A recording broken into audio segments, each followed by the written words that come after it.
Bueno, William, bienvenido. Creo que hay mucho para hablar. Vamos a ver si logramos que nos rinde el ratico. O si no, pues buscamos una segunda oportunidad para continuar. Pero este es un momento, yo creo que muy interesante, entre otras, para su señoría, porque ya la semana entrante se presenta tu última novela, Guayalcanal, ¿sí?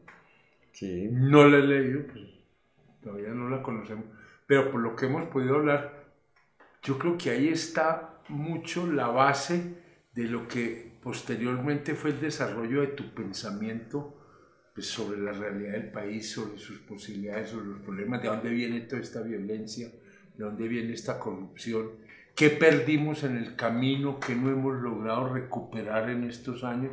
Porque yo creo que sí hay una sensación de que este país tiene como un vacío en el alma grande que no hemos podido como encontrarle el camino. Y no sé si vos, que sos tenés vos tenés una condición muy especial, porque tenés alma de historiador y sensibilidad de literato. Entonces, juntar, normalmente los historiadores son terriblemente aburridores y los literatos a vos se les va la imaginación, pero vos logras esa síntesis que yo creo que es absolutamente fundamental, porque si esto no le metemos al análisis un poco de la parte del alma, de lo que es la sensibilidad, lo que es el sentido de la vida, y nos quedamos con frías cifras, creo que nunca vamos a trascender, y vos ahí das unos empujones para trascender importante. ¿Cómo te ves vos ahora en vísperas ya de la presentación de Guayacanal? bueno, para mí ha sido toda una experiencia la de escribir este libro, que es muy distinto de los otros libros que he escrito, porque es inclinarme sobre la memoria personal y sobre la memoria familiar,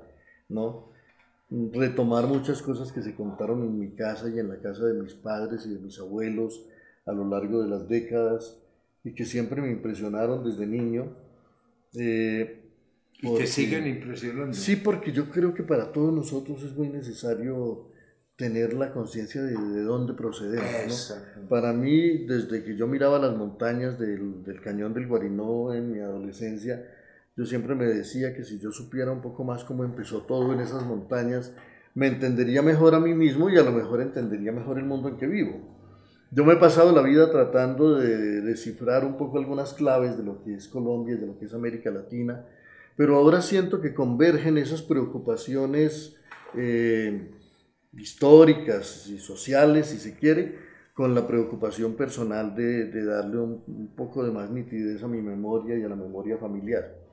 Entonces he escrito esta novela que cuenta cómo llegaron mis bisabuelos desde Antioquia al norte del Tolima, en esas avanzadas de la colonización de finales del siglo XIX, por un territorio que parecía totalmente despoblado, que parecía en el primer día de la creación, porque durante 3 siglos nadie lo había habitado, entonces una selva espesa ¿No había ni cubría las comunidades montañas. indígenas ya o No, qué las tipo? comunidades indígenas habían sido prácticamente Sí, exterminadas por el exterminadas. avance de los conquistadores, Exacto. particularmente de Jorge Robledo por el Cañón del Cauca y por el otro lado desde Mariquita por Gonzalo Jiménez de Quesada y por Núñez Pedroso.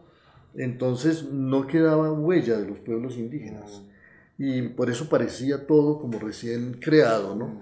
Pero los colonos empezaron a descubrir que debajo de ese sustrato, de esa capa de selvas, había un mundo sepultado, que eran las tumbas de los indios, que revelaban que durante milenios allí habían habitado pueblos y culturas enteras. Eh, los colonos venían buscando oro y buscando minas, los acompañaban a veces los ingleses que venían buscando minas para pagarse los empréstitos de la De la independencia. independencia. Y cuando mi bisabuelo llegó, pagó con oro de Guacas la tierra en el cañón del Guarinó, a donde llegaron, que cuando la vieron por primera vez, pues no era tanto una finca cuanto una pared, eso les pareció una loma Muros. impracticable. Pero yo creo que estaban cansados de avanzar, las tierras por las que habían pasado antes ya habían sido repartidas por el Estado de los colonos, a ellos les tocó comprar la tierra y sobre todo les tocó en medio de esa selva eh, impresionante construir una morada y construir un destino y durante 70 años vivieron allí ellos y sus hijos y sus nietos. 3 generaciones alcanzaron a vivir en ese territorio y a crear un mundo de costumbres, de leyendas, de hospitalidad, de cordialidad, de esfuerzo, un mundo en el que no había riqueza, pero que había mucha dignidad y mucha eh, generosidad, diría yo también. Y Y ese eso, fue el mundo que se perdió en la violencia, con la violencia. ese fue el mundo que fue destruido por la violencia de los años 50. A mí no me tocó presenciar el esplendor de ese mundo, eso lo vieron mis padres y mis abuelos, pero yo les oí las historias. Oíste los cuentos, Y la para historia. mí eran historias mágicas, pues yo me sentía oyendo cuentos de las mil y una noches cada vez que ellos contaban todas esas historias, sobre todo mi tío Liborio, que murió el año pasado y que era la memoria viva de toda esa región, ¿no? Para él volver a Padua y volver al Guarinó y volver a Guayacanal era como para cualquier niño ir a Disneylandia, era una maravilla La porque él fantasía volvía al mundo de su y infancia. hacía volver a ese mundo a uno de los Era, que no lo habían era vivido. fascinante porque además ellos tenían una gran capacidad narrativa, ¿no? Lo Unos que- recursos Lo que se narrativos hereda no se busca, extraordinarios. Wilmer, ¿sí? Ojalá yo tuviera la capacidad de narrar Ay, las Dios. cosas como ellos la tenían.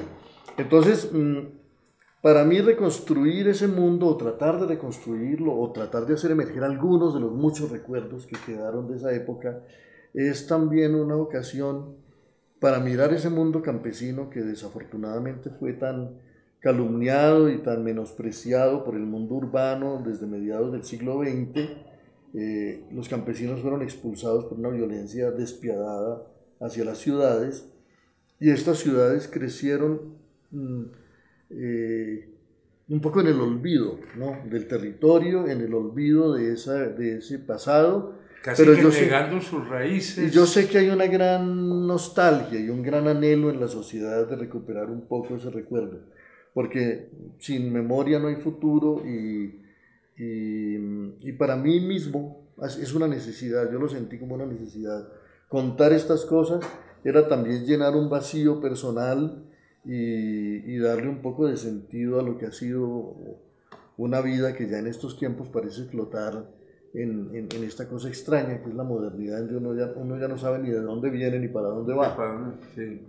Pero es ese vacío que tú sientes en tu vida y que buscas de alguna manera llenar con este viaje a tus raíces, es un poco el vacío en el que quedó la sociedad colombiana con la destrucción de ese mundo rural, ¿no? Yo creo que sí, y yo creo que hay cosas que vale la pena pensar allí, y es que este territorio, yo a veces hablaba con amigos en Europa y en México, y ellos me decían, pero nunca hubo gente en los campos, la gente siempre vivió en las ciudades. Yo les decía, ustedes no me pueden decir eso, yo fui testigo de que en Colombia la gente vivía en los campos, y lejos, pues mis propios bisabuelos vivían en las hondonadas, en los abismos, pero es que, claro, hay que entender que en Europa es muy difícil vivir así, porque los climas son tan inhóspitos que hasta en la Edad Media había que vivir en las aldeas e ir a cultivar los campos. Solo unos cuantos cuentos de hadas le cuentan a uno la cabaña sola en los bosques, en medio de las torrentes, Papá Noel, ¿no? como en las novelas románticas, Sí, ¿no? sí, sí. Pero aquí sí ocurría eso, aquí sí era posible La vivir en la naturaleza naturaleza, permitía. porque los climas no eran inhóspitos y porque toda esa leyenda campesina fue real. Y había un nivel, digamos, de autosatisfacción de necesidades. Podía manejar unos niveles de autonomía altos Claro, que en climas por templados supuesto. no son posibles. Inclusive algunas cosas que en una época parecieron quedar atrás y que ahora son cada vez más necesidades del mundo, ¿no? Como alimentarse de cosas que vengan de cerca, porque la sociedad industrial nos ha acostumbrado ahora a que en primer lugar no sabemos qué estamos comiendo y en segundo lugar los alimentos que ponemos en nuestros platos a veces han recorrido el mundo entero para llegar allí, con todo el rastro de CO2 que eso significa y cada vez más es urgente y es imperioso que volvamos a tener una relación cercana con los alimentos y con la tierra. Aquel era un mundo más cercano, más, digamos, amojonado y de alguna forma más integral. Era un En mundo, ese por ejemplo, territorio, esa comunidad. era un mundo al mismo tiempo de una gran convivencia familiar y entre vecinos, pero también muy hospitalario con los forasteros, Abierto. ¿no? Entonces, en la casa de mis abuelos siempre había posada para el peregrino y siempre había un plato para el forastero en la mesa. Y casi que se tenía en cuenta que iba a llegar, no se sabía quién, pero alguien va a llegar y el plato está ahí servido. Estamos esperando. Entonces, un montón de costumbres de hospitalidad, de cordialidad, de convivencia, de solidaridad, llenaban ese mundo y, y bueno, me parece que lo que ha perdido Colombia en las últimas décadas y de una manera cada vez más grande es no solo la confianza, sino una relación posible con los desconocidos, una relación posible con el otro y, y una de las causas de que Colombia no resuelva sus problemas es que no logramos tener una ciudadanía solidaria, una ciudadanía que crezca en un tejido de confianza, capaz de trazarse tareas compartidas. Siempre hay un recelo que la violencia dejó y que la urbanización agravó, una desconfianza del otro y un silencio que impide la comunicación. Yo creo que esa descripción yo creo que es primero muy ajustada y en segundo lugar nos estaría apuntando a un punto que puede ser importante y es que esto se puede recuperar pero obviamente sin que llegue a ser lo mismo, obviamente a partir más de trabajo con comunidades en territorios, ahí el Estado Nacional, para tu abuelo, ¿qué era, por ejemplo? Vivían más en su mundo con Sí, sus yo creo que autoridades. ellos vivían en una gran, curiosamente en una gran libertad con respecto a poderes que dominaran y todo Casi que eso. eran autónomos ahí. Incluso yo cuento en algún momento que en tiempos de la guerra los campesinos aprendieron a mentir en los censos porque sabían que los censos eran sobre todo para hacer los mapas de la conscripción, para averiguar dónde había soldados reclutables, ¿no? Carne de cañón. Y como esas fueron tierras en donde el principal combate era con la tierra misma, con la naturaleza, no había grandes conflictos entre las personas. Yo creo que hay dos cosas que a nuestro país le hacen mucha falta. Una es un tejido de afectos y de confianza renovado que tiene que brotar también de la memoria, y otro es una capacidad de reconocer la grandeza y la importancia de los seres humanos anónimos, que son los que hacen la historia y los que hicieron esta historia. A mí me alegra mucho saber que esta novela los protagonistas de esta novela son seres que serían invisibles dentro de la lógica de este mundo en que vivimos, porque son seres humildes y seres dedicados toda la vida a trabajar, y sin embargo sus vidas son novelas admirables y construyeron un país y Humanamente construyeron riquísimo. una relación con el mundo. Ahora nosotros padecemos una tiranía de la celebridad, una tiranía de la opulencia y una tiranía del poder que invisibiliza mucho a la gente y digamos que, por ejemplo, ha habido recientemente en Colombia un esfuerzo de paz, un esfuerzo de reconciliación. Ese esfuerzo de reconciliación para mí tiene un gran vacío, ¿no? Y una gran debilidad, y es que no se afirma sobre la gente pacífica, que es la que verdaderamente hace la paz. La paz no se hace con los guerreros, a los guerreros hay que desmovilizarlos, hay que reincorporarlos, pero lo que hay que potenciar es la capacidad creadora de la gente que nunca utilizó la violencia para vivir y que sin embargo sigue esperando las dádivas de un Estado que nunca la mira y las oportunidades de una sociedad que nunca la tiene en cuenta. Y eso hizo que perdiera mucho esa energía que antes existía, que era la capacidad misma de la gente de organizarse y avanzar, que podrías estar volviendo, ¿no? Fíjate que me haces pensar que ese mundo campesino y esa zona cafetera de la que vivió Colombia un siglo fue fruto principalmente de la iniciativa ciudadana. Al final los poderes la vieron y la aprovecharon y la potenciaron, ¿no? La reconocieron, tuvieron la capacidad visionaria de reconocer y de fortalecer esa iniciativa, pero fue básicamente iniciativa de la comunidad y de la gente más pobre y más humilde, pero eso sí, con una energía, con un amor por la vida, con unas ganas de progresar, con una capacidad de enfrentar un mundo tremendo, porque es que ocupar esta selva equinoccial es una hazaña, y sobre todo pues la ocuparon para vivir, no para destruir.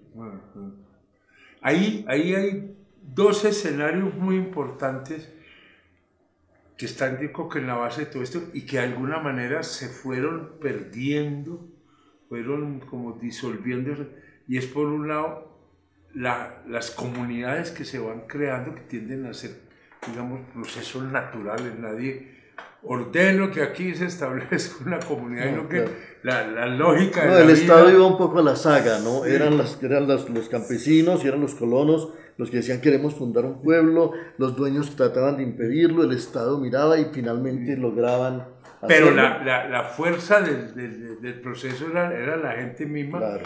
organizando su comunidad desde estructuras familiares.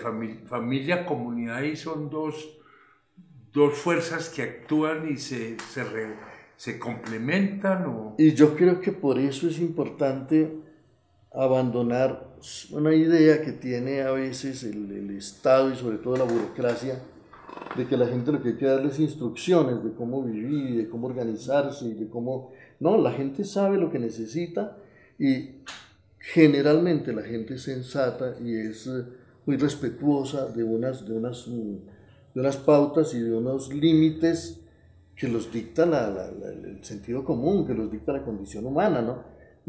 Suele haber más violencia a veces en la arbitrariedad de las imposiciones, porque la gente hace lo que sabe que es necesario y eso se advierte mucho también en la cultura popular. Allí donde la política suele crear conflictos entre regiones, entre razas, entre culturas, la música crea lazos, crea vínculos, crea hermandades, el arte, la narración, la gastronomía, crea alianzas entre regiones, entre tradiciones, entre culturas. O sea, hay que creer en la cultura como un diálogo profundo de las comunidades que resuelve problemas, mientras que a veces la política siempre dicta unas normas que vienen de afuera y que no nacen pues ni de la necesidad ni del corazón. William, fíjate que aquí con lo que estamos conversando y tú nos estás presentando de una manera muy clara y mucho a partir de lo que viviste directa o indirectamente. Indirectamente porque es la narrativa de tu familia, Claro. de ese grupo del cual surges y del cual sos parte integral. Y William Ospina es lo que es porque viene de allí, porque sería otra persona. Claro. Y ahí aparece algo que es clave y es esa capacidad en ese intercambio franco de experiencias, de vivencias, de dolores, de sueños, etcétera, como se va construyendo el relato que constituye nuestro ser, nuestra identidad, que es un relato que de alguna manera perdimos, ¿sí? Quedamos con un relato de guerra, de hechos, de crímenes, de culpables, de víctimas, de jefes, pero ese ser humano cotidiano, que es sobre el cual se asienta todo esto, pues ha estado allí, pero no ha sido escuchado, no ha tenido como el espacio, sí. Y la paz será posible si ese espacio surge. Porque a veces tal vez solo se lo escucha como en su condición de víctima, ¿no? Y bueno, es importante escuchar lo que las víctimas tengan para decir. Pero el verdadero relato de construcción de una paz verosímil es el relato de la gente, ¿no? Y es el relato no solo de cómo vivió la violencia o cómo la padeció, sino también de cómo resistió, de cómo sobrevivió, de cómo la alegría no fue asesinada en medio de tantos crímenes, ¿no? Y de cómo ese relato tiene que abrir un futuro, ¿no? No simplemente ensañarse y encarnizarse con las heridas del pasado. Y echando dedo. Porque a veces el problema el problema es que se trata de poner fin a los conflictos eternizando de otra manera el conflicto, pero no llegando al día en que llegue un amanecer nuevo, otras oportunidades para la gente, otros proyectos sociales, otras iniciativas de la comunidad. Yo a veces pienso en la necesidad de que los gobiernos lleguen a proponer cosas que de verdad le hagan decir a uno, bueno, está empezando un tiempo nuevo, miren las tareas nuevas que nos están proponiendo a todos, pero a lo mejor ya en sociedades como la nuestra, una vez más la iniciativa tiene que venir de la gente, más que estar sentados esperando a que los líderes nos diseñen el país que merecemos o que vamos a tener. Y la gente sabe qué país necesitamos, porque además ahora la agenda planetaria, ya no hay una agenda local, ya no hay soluciones locales para los problemas que vivimos, ¿no? El problema del mundo es el problema del cambio climático, el problema del agua, el problema de los bosques, el problema de las basuras, el problema del aire. cómo vamos a salvar el planeta y cómo vamos a construir una relación con la naturaleza que permita realmente la vida hacia el futuro, porque el modelo que nos vende la gran industria es de que ahora vienen las 5G y después las 6G y las 7G, y eso solo significará cada vez más maquinitas vibrando a nuestro alrededor mientras el planeta se calienta y está a punto de reventar. Yo creo que la gente es mucho más sensata y sabe lo que necesita. Y todo eso que se está viendo ahora, en vez de enriquecer las comunicaciones personales, ese tejido social, cultural que conforma finalmente la base de la existencia, lo que hace es empobrecerlo, ¿cierto? De alguna manera habría que buscar volver a conversar, volver a escuchar, ser capaces de ponerse de acuerdo y ser capaces también de manejar la diferencia sin sacarse los ojos. Y ahí hay ese elemento de seamos capaces de entender dónde estamos, de dónde venimos, para dónde vamos, qué hemos sido, el relato. Y hay un elemento que vos lo tocabas ahora acá antes de empezar, que digo que es fundamental, que se dice pero a veces no se ve bien cómo se puede incorporar en esto. Y es que esto finalmente, reconstruir esas realidades implica una recuperación y una valoración de las expresiones de cultura, ¿sí? Sí. La cultura como algo que surge del alma de la gente y que enriquece esas relaciones y le da vida, una vida concreta, específica, amable a esa cotidianidad que se vive en el puro intercambio. Es que yo siento que es la cultura la que sabe resolver conflictos, ¿no? Ese es el punto. Porque muy a menudo la política no sabe cómo manejar las relaciones entre razas, entre credos, entre tradiciones, entre regiones distintas. En cambio la cultura, hay que ver la música popular lo fácilmente que alía la manera de narrar de los pueblos antioqueños con la alegría de los litorales, y produce la música de Guillermo Buitrago, que le fascina a Colombia porque secretamente es como la revelación de un diálogo que va tejiendo un país real, porque entonces la cultura sabe establecer esas alianzas y sabe establecer esos diálogos. Y en la gastronomía, y en la indumentaria, y en la narración, y en la música, el arte es muy poderoso para tejer esas cosas y para hacer esas alianzas. Eso por un lado. Yo creo que por eso también la economía tiene que fundarse en la cultura. ¿En qué se funda la economía francesa? Sino en que toman vino, en que les gusta el queso, y esas son las grandes cosas que marcan cuánto vino se produce, cuánto aceite de oliva, cuánto queso, cómo son los lácteos, cómo son los cereales. La cultura vuelta vuelta economía. Mientras que nuestra economía, desafortunadamente, solo se preocupó siempre porque vamos a exportar y no porque se sirve en el plato del colombiano, y entonces producíamos oro porque Europa necesitaba oro, esmeraldas porque necesitaba esmeraldas, tabaco porque allá fumaban mucho tabaco, café incluso porque el café tenía gran consumo internacional, pero ¿cuál era la dieta del colombiano? No era la preocupación principal de los economistas. Y era pura actividad económica de extraer una riqueza para que les llegaran recursos al país, pero no pensando en el confort y en el bienestar de la comunidad, y también en qué trabaja la gente, ¿no? y cómo lo que la gente sabe hacer. La vida personal, no solamente pues las cifras económicas, ¿cierto? Entonces, por un lado yo creo que la economía tiene que ser muy marcada por la cultura, y nosotros no lo hemos hecho así. Y por otro lado, la política del presente y cada vez más la política del futuro tiene que ser dictada por el territorio, ¿no? Una política que no escuche al territorio, una política que administre cifras y no administre cañadas concretas, bosques concretos, comunidades concretas, climas, ¿no? Y nosotros, tal vez por nuestras sujeciones coloniales, no aprendimos ni a dialogar con el clima, ni a dialogar con la tierra. Acaban de cerrar la vía al llano una vez más, porque nuestra ingeniería construye carreteras como si estuviéramos yo no sé dónde, pero seguramente no en la región equinoccial llena de derrumbes, donde cada invierno trae una avalancha. Yo veo esas carreteras chinas que construyen ahora, no pegadas a las cordilleras, sino unos puentes que van orillando las cordilleras de tal manera que las avalanchas pasen por debajo ¿no? Y veo que esos sí están dialogando con su territorio. Aquí no hemos dialogado con el territorio y entonces ahora para ir de Bogotá a Villavicencio, que tomaba 2 horas, va a tomar 10 horas porque hay que irse creo que por Yopal, no sé. Entonces, y es medio país el que se conecta con el otro medio por allí.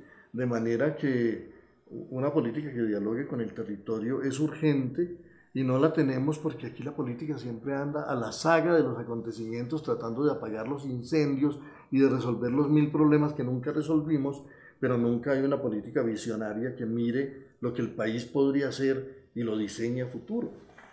Es una política que nunca ha sentado a mirar la realidad concreta sobre la cual tiene que actuar. Es más, una política de imposición, ¿no? De moda, de modelos. Porque nos llegaron muchas cartillas desde el comienzo. No solo nos llegó el catecismo, que ya era grave, sino que había cartillas para todo, ¿no? Que las cartillas venían cómo se habita, cómo se construye, entonces ni nuestra arquitectura dialogaba con el clima, ¿no?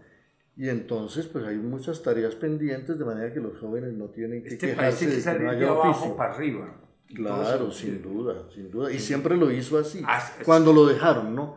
Lo que pasa es que ahora no los dejan y entonces la violencia se empeñó en callar a la gente, en no dejarla tomar iniciativas y se fue convirtiendo como en una costumbre del país. El que gobernar a la gente es maniatarla, es no dejarla tener iniciativas y no dejar que la gente exprese lo que el país verdaderamente está necesitando. Una vez piensa que en el fondo lo que pasa es que esta clase dirigente nuestra en el fondo le tiene mucho miedo a la gente.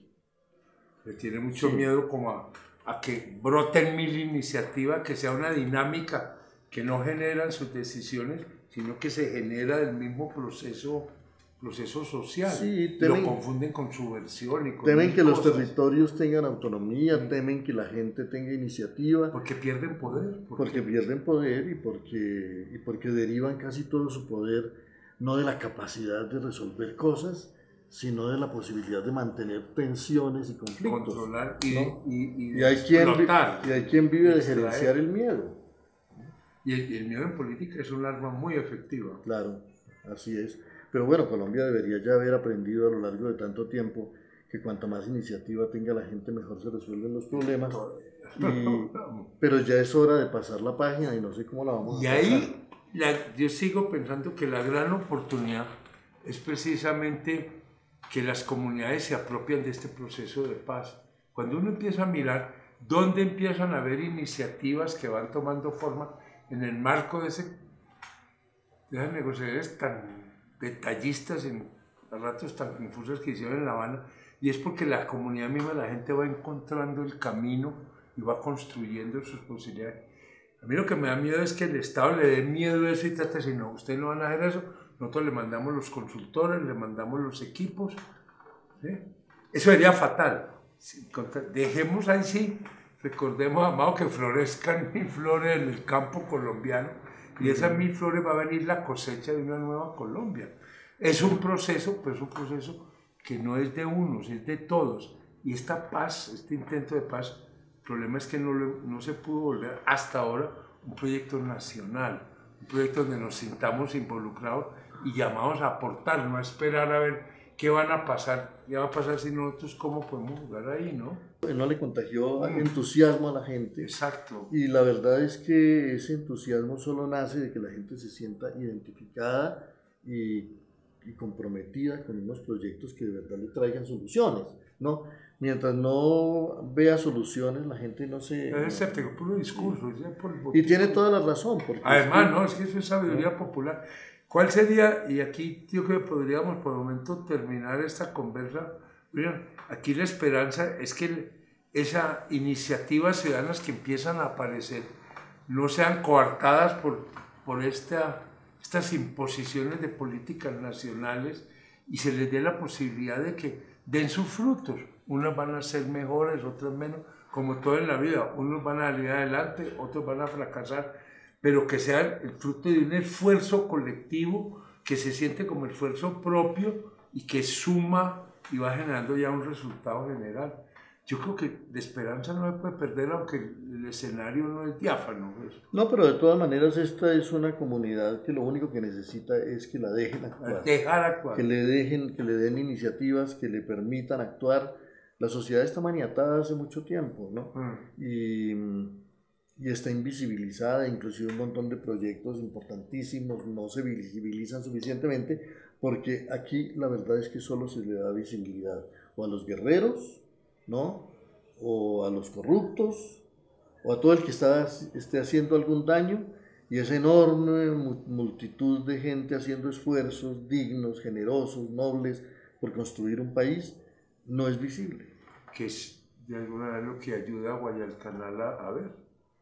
Bueno, sí, yo creo que yo trato Por lo de menos, mirar como el le mundo, entendí, yo tengo que leer la novela a ver si te estoy tergiversando. a ver si no estoy exagerando los No, méritos de lo que pasó. William, no, y a todos yo creo que esta es una muy bonita oportunidad de mirar raíces de donde todos venimos y perdimos ese contacto y no lo restablecemos. Este país va a seguir siendo un país un poco a la deriva, sin centro de gravedad y perdiendo lo que le queda de alma. Y además cuando todos sabemos que es un país con tantas Claro, posibilidades, pues con que una no, naturaleza tan rica y con una gente tan lo emprendedora. dramático no es que no haya con qué hacerlo, sino que no hemos sido capaces de hacerlo, pero hay con qué.